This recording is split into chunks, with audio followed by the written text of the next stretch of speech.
My name is Wendy Puga and I'm doing organophosphate pesticides.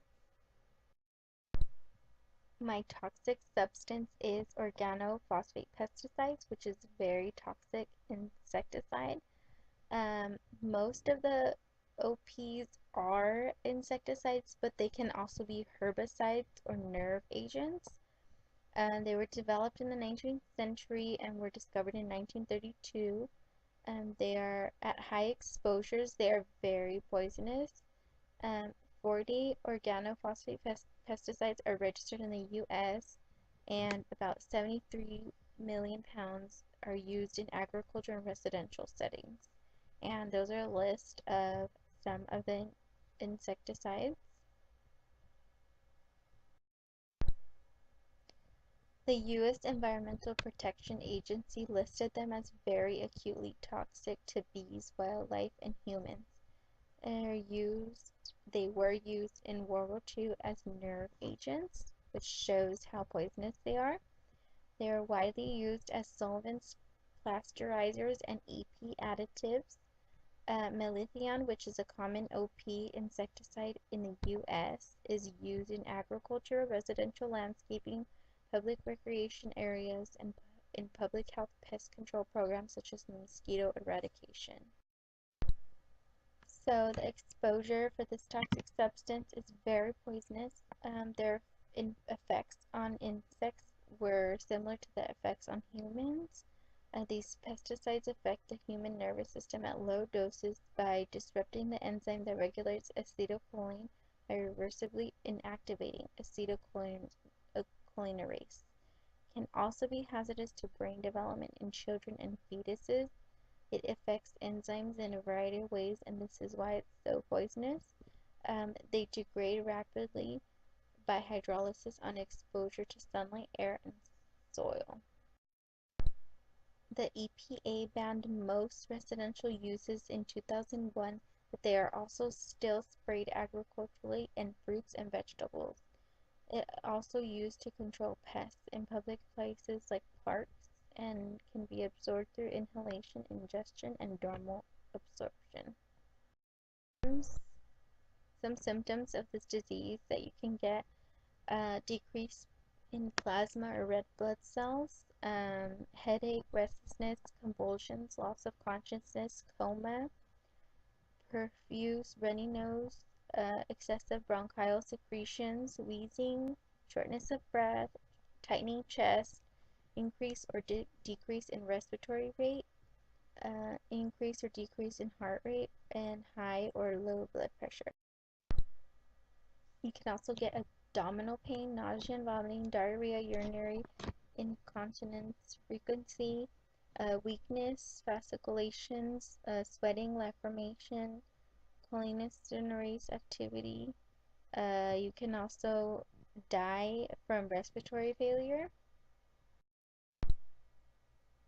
A current issue I found in the Fresno Bee called "A Lot is Writing on Finding Culprit to in Honeybees' Deaths" by the Bee Editorial Board, and it talks about how scientists are trying to figure out the honeybees that disappear by millions. And so the past few months, scientists have pointed out the insecticides widely used in agriculture and also found in backyard products might have a link to the fact that honeybees are disappearing. So this insecticide is called neotoxic insecticide.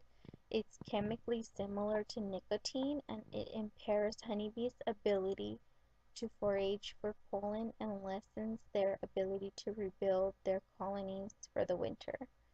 They did a 4-year analysis.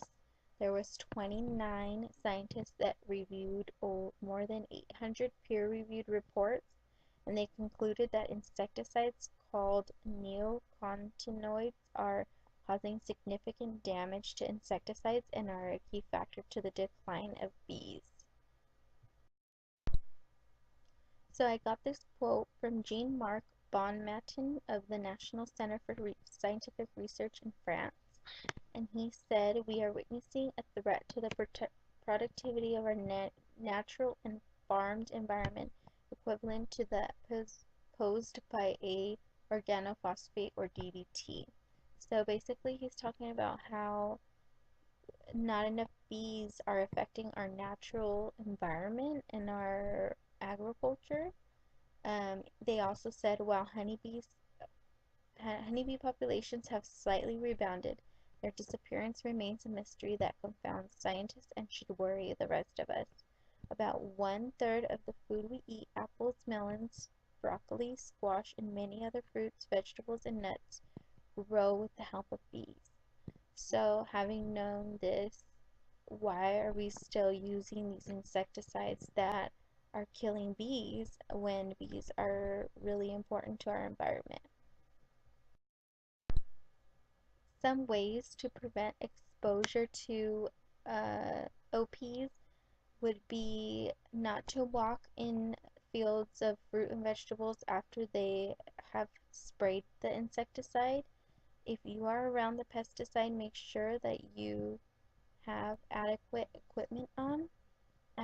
When using the pesticide for home use, make sure that you choose one with the lowest toxicity level. Limit your exposure time to least possible. The least you're around it, the better that you have chance to not have uh, poisoning from it.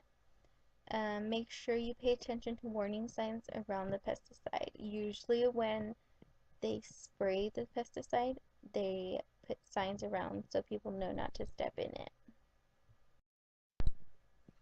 Thank you for watching, and these are my resources down below.